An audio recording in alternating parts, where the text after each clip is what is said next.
السلام عليكم ورحمة الله.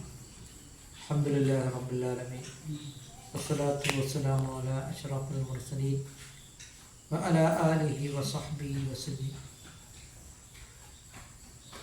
സയ്യിദുനാ റസൂൽ കരീം സല്ലല്ലാഹു അലൈഹി വസല്ലം ഒരു സഹാബി വന്നിട്ട് ചോദിക്കുകയാണ്, യാ റസൂലല്ലാഹ്, മത്താ സാഅത്തു യാ റസൂലല്ലാഹ്, ഖിയാമത്ത് നാൾ എപ്പോഴാണ്? അപ്പോൾ നബി സല്ലല്ലാഹു അലൈഹി വസല്ലം തങ്ങൾ ചോദിച്ചു, ഖിയാമത്ത് നാൾ ആകുകയാണെങ്കിൽ നിങ്ങൾ എന്താണ് ഒരുക്കി വച്ചിരിക്കുന്നത്? അപ്പോൾ ഈ സഹാബി പറയുകയാണ്, ഇന്നി ഉഹിബ്ബുല്ലാഹ വറസൂലഹു, തീർച്ചയായും ഞാൻ അള്ളാഹുവിനെയും റസൂൽ കരീം സല്ലല്ലാഹു അലൈഹി വസല്ലം തങ്ങളെയും സ്നേഹിക്കുന്നുണ്ട് എന്നാണ് ഈ സഹാബി പറഞ്ഞിട്ടുള്ളത്. അപ്പോൾ നബി സല്ലല്ലാഹു അലൈഹി വസല്ലം തങ്ങൾ പറയുകയാണ്, അൽ മർഉ മഅ മൻ അഹബ്ബ, ആരെ സ്നേഹിക്കുന്നോ അവരോടൊപ്പമാണ് നാളെ സ്വർഗ്ഗത്തിലാണ് എന്നാണ് സയ്യിദുനാ റസൂൽ കരീം സല്ലല്ലാഹു അലൈഹി വസല്ലം തങ്ങൾ.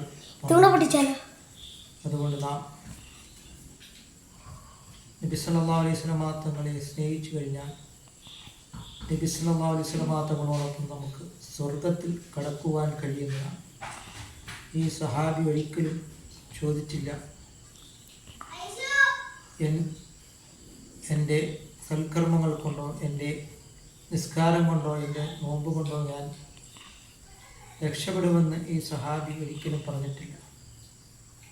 അതുകൊണ്ട് സയ്യിദുനാ റസൂൽ കരീം സല്ലല്ലാഹു അലൈഹി വസല്ലം തങ്ങളെ നാം സ്നേഹിച്ചു കഴിഞ്ഞാൽ നബി സല്ലല്ലാഹു അലൈഹി വസല്ലം തങ്ങളോടൊപ്പം നമുക്ക് ദഖലൽ ജന്ന, സ്വർഗത്തിൽ പ്രവേശിക്കുവാൻ കഴിയുന്നതാണ് എന്ന് നാം മനസ്സിലാക്കിക്കൊള്ളുന്ന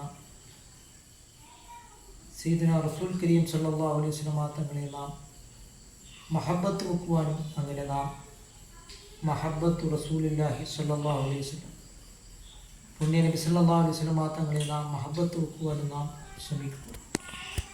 അല്ലാഹു തആല നമ്മുടെ എല്ലാ സൽക്കർമ്മങ്ങളും കബൂലാക്കുകയും റസൂൽ കരീം സല്ലല്ലാഹു അലൈഹി വസല്ലം തങ്ങളോടൊപ്പം നാളെ ജന്നാത്തുൽ ഫിർദൗസിൽ അല്ലാഹു തആല നമ്മളെ ഉൾപ്പെടുത്തുകയും ചെയ്യുമാറാകട്ടെ.